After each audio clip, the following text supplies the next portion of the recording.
Hello again. I will freely admit that I was very interested to see how YouTuber Alex Belfield would react when he was convicted of stalking and warned by the judge that he might very possibly be going to prison.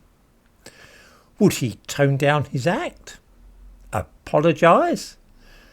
Actually start suing all those people whom he had said he could not sue until this case was out of the way?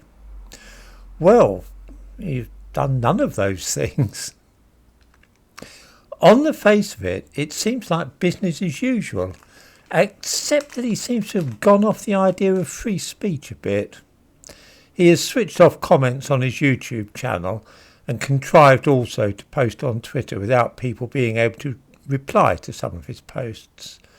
This is a little curious in view of his well-known defence of free speech. At the top of Belfield's Twitter feed, to which I give a link in the description to this video, is the statement from a year ago that he is suing the Chief Constable of Nottinghamshire twice. He was also telling folk that he was going to sue the BBC, but there's actually no evidence that he has ever sued anybody.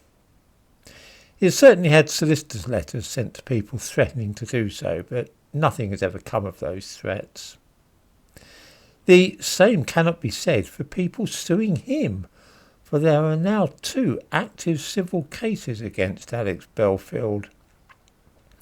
The first of these, by Jeremy Vine, is almost an open goal for Vine, because after Alex Belfield has been convicted of stalking and harassing him, Jeremy Vine's action is almost sure to succeed.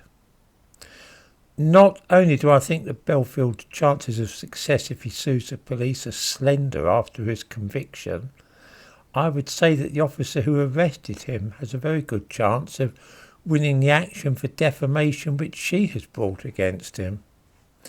There are still videos up on YouTube in which he describes her as corrupt, among other things. She is claiming £100,000 damages and has the backing of the Police Federation in her action. Looking back through some of Belfield's videos a couple of years ago, and I find that threats to sue people and requests for money to enable him to do so are a recurring theme.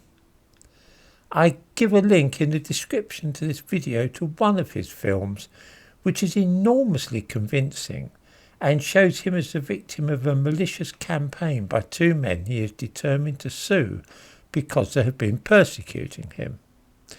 These 2 men are Bernie Keith and Ben Hewis, and he makes a very good case indeed for being the victim of a vicious smear campaign waged against him by these 2 people. Those commenting on this particular video are shocked and sympathetic, agreeing that he has had a raw deal at the hands of those men. 6 days ago, of course, Alex Belfield was convicted at Nottingham Crown Court of stalking Bernie Keith and Ben Hewis. Following this, the judge in the case said that there's a good chance of a custodial sentence. This is the Alice in Wonderland world which Belfield dragged people into when he managed to make it look as though he was being victimised by others, while at the same time actually stalking them. The appeals for money from his fans has been something of a, continuous thread, I think is the best way of putting it, for over 2 years for Alex Belfield, and perhaps some viewers may be unaware of how very profitable that has all been. When once his YouTube channel took off in 2020, he started asking for help with legal bills.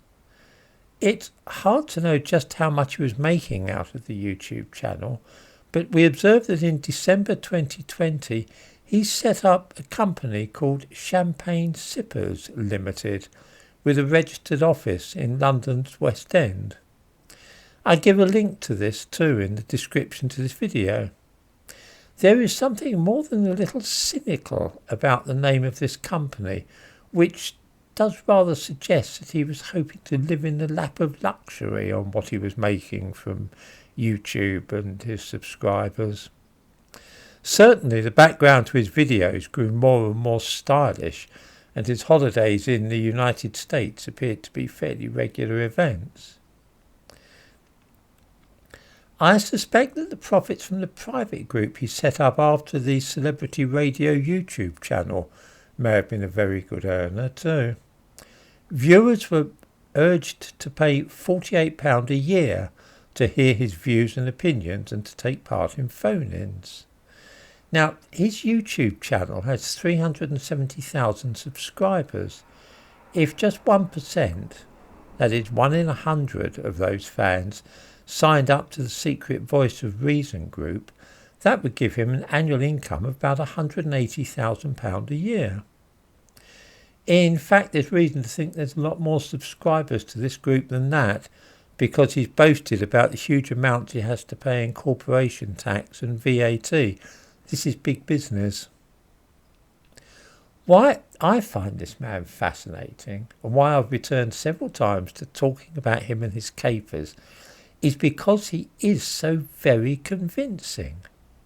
Just watch that video I give a link to in which he tells of the awful campaign being waged against him by Bernie Keith and Ben Hewis, and you will find yourself burning with indignation at what he has had to put up with.